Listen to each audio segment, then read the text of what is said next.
while other content creators get to focus on what Larian has added in and fixed, I get to greet y'all with what's fucked up. So first thing, just woke up, but it looks like Pavelk has just been updating a bunch of their mods. WASD movement and native camera tweaks seem to be updated too. Improved UI, of course. So I might actually have my Nexus Collection up and running sooner than I did for patch 4, so fingers crossed. I'm yet to launch into the game and give it a test. I talked about it last time and I'll talk about it this time. If you're playing with mods, you should have your auto updates disabled. You can do this through Steam pretty easily. You just right click the game in your library, you go to properties, updates, set it to only update the game when I launch it, and then when you see an update is available, you can go up the top left, under Steam, and click go in offline mode, and if you play the game from offline mode, it won't update.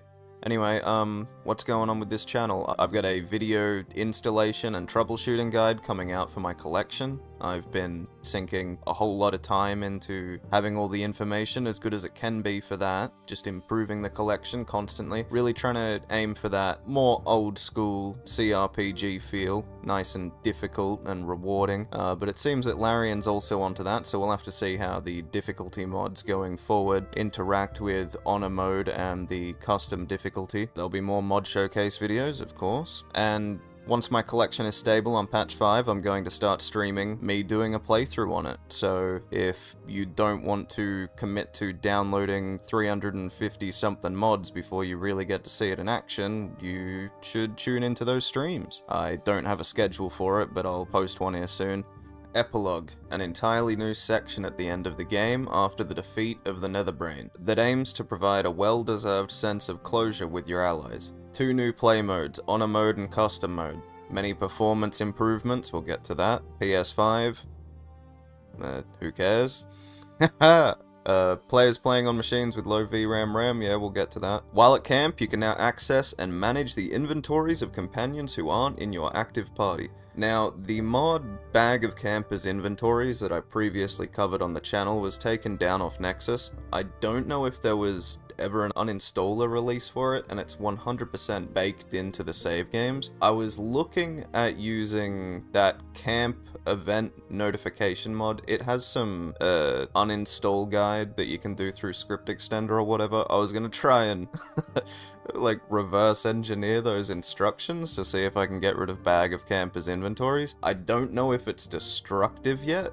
With patch 5, it's more likely that the mod will simply stop functioning and it won't actually brick the saves. But yeah, that's one mod that I've moved over to my DIQ archive, or the DIC archive, for my Nexus collection, just for existing playthroughs. Added a brand new fight. Orin's outfit now drops as loot. Shadowheart will always be the owner of the artifact during the tutorial if she is a follower. Becoming half a Lithid will now also visually affect your eyes. Here's a good one. Basic action variations. Example, a free version of dash that you can perform because of a class feature that share a hotkey by default will now gain a hotkey according to a certain priority order. Really like that, good stuff. But what I would like to see is just much more customization when it comes to binding inputs. A romance Mithara can now refer to a bond, blah blah. I'm just gonna skip over story related crap. I'm about the meat, the mechanics. Fixed a bug where party members would sometimes not change back into the armor set they were displaying before entering camp. Withers can now sneakily resurrect any dead companions that fell before the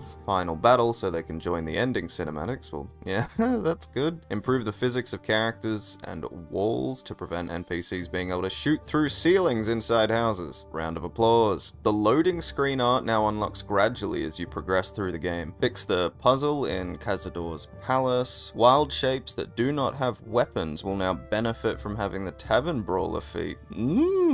Crashes and blockers. Fix crashes that would occur while loading a save game. Fixed a crash for some players upon entering Nine Fingers Guildhall. Fixed a crash when dragging an item out of your inventory while your character is dead in another inventory. Fixed a texture-related crash and leak. Fixed a crash and blocker when interacting with Auntie Ethel. Fixed an issue preventing you from leveling up when there were more slots than spells to choose from. Fixed a crash that would occur when entities that don't support passives join a combat. Fixed a possible crash related to dealing damage when the game can't detect a source for that damage. Added fixes for certain random crashes. Fixed a rare crash caused by cloth physics in the level up screen. Fixed a DLSS crash. Fixed the combat AI, sometimes not checking if it can use items. Fixed the hag skipping turns. Oh, what the fuck? That was a vanilla bug, bro. I thought my collection had that fucked up.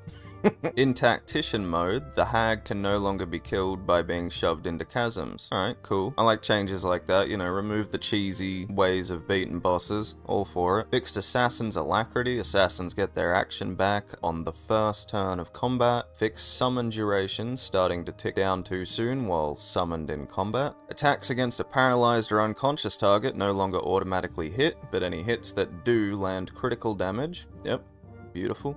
Flesh to Stone is now considered a harmful spell, as it should be. Fix the slowed condition applying a -2 penalty to all saving throws, instead of just dexterity. Hope from the House of Hope now carries half-plate armor and a light crossbow.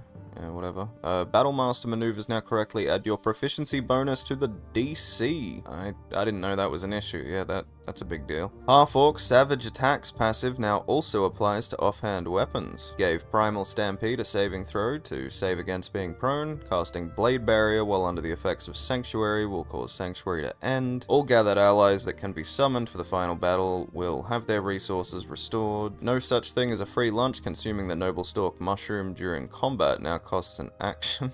Increase the rarity value of the Elixir of Cloud Giant Strength. Carsight Grip now correctly bounces to additional targets. Fixed an issue with the Tavern Brawler feat where damage bonuses were being incorrectly applied multiple times while making a throwing attack. I've heard that those builds are pretty gnarly. I haven't even played with a Tavern Brawler build or like a throwing build yet. The Potion of Angelic Slumber now restores War Priest Cleric's extra attack charges. When players start a combat inside the Elf Song Tavern, all the patrons will now cower instead of continuing to drink. Fixed an issue where Bjorn Wonterbread wouldn't become hostile towards you if you attacked your allies in High Hall. Bernard's static discharge condition now lasts 2 turns instead of 3. Fixed Grimm's reverberating condition, clearing at the start of his own turn instead of the end, causing the movement speed buff to not work. Performance and optimization, this is the good stuff. Fixed a memory leak if a visual is unloaded while a facial animation is playing, for example when exiting a game region. Improved performance drops when opening a radial menu while casting a spell. Optimized level of detail for various assets. Reduce the memory footprint of game objects. Optimize certain behind-the-scenes protocols to stop frame spikes while teleporting in Act 3. Added reduced triangle count versions of the hierarchical levels of detail visible in the low model quality settings. Improved VRAM usage by optimizing some lighting and textures. Improved performance loading objects in the lower city by tweaking the light and decal loading system. Improved the performance of water physics. Improved system memory function by removing unused fallback fonts. Fix some VATs leaking after cinematics with destruction. Fix some parts of virtual textures infinitely loading. Lowered the UI memory footprint at full HD or lower resolutions. Increased the crispness of UI textures at lower than full HD resolutions. Many other fixes for leaks, RAM, VRAM reduction, and performance optimizations. Love to see it. Let's have a look at the UI changes. Added a profanity filter for custom map markers. You'll have to find more creative ways to label the Kennel Master. Why? Stopped the examine button occasionally disappearing. Added a message in the combat log about being spotted in stealth due to environmental light or dark vision. That's nifty. There's a lot of stuff that sort of should be mentioned in the combat log that isn't. You look at it and it's really just, it's pretty bare bones a lot of the time. You look at it because you've got a specific question and it's like, I don't fucking know, man. Don't ask me. Improved the connection between combat log messages about you losing stealth and the reason for losing it. You can now sell and barter items inside containers when trading. Improved grouping and sorting of items in containers while trading. Blocked trade and attack options for players listening in on someone else's dialogue. Fix some issues with loot containers not closing when you take all the items. Fix the active spell sometimes not glowing on the hotbar. Fixed internal parameters in dialogue lines sometimes being displayed instead of the correct values, like names and gold amounts. Yeah, I've seen that a bit before. Information about damage dealt using gold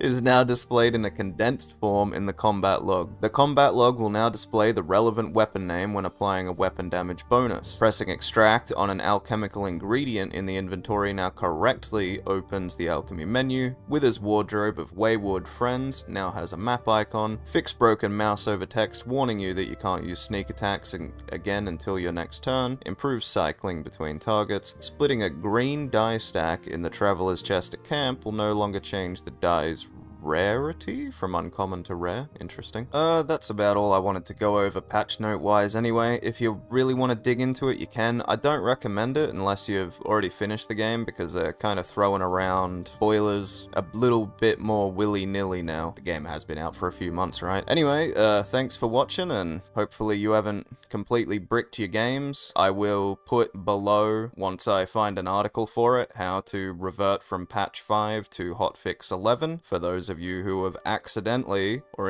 intentionally and just didn't realize it was a problem, updated their game while they're using mods before the mods have been updated to support patch 5. So yeah, I will have that down below. Anyway, have a good one.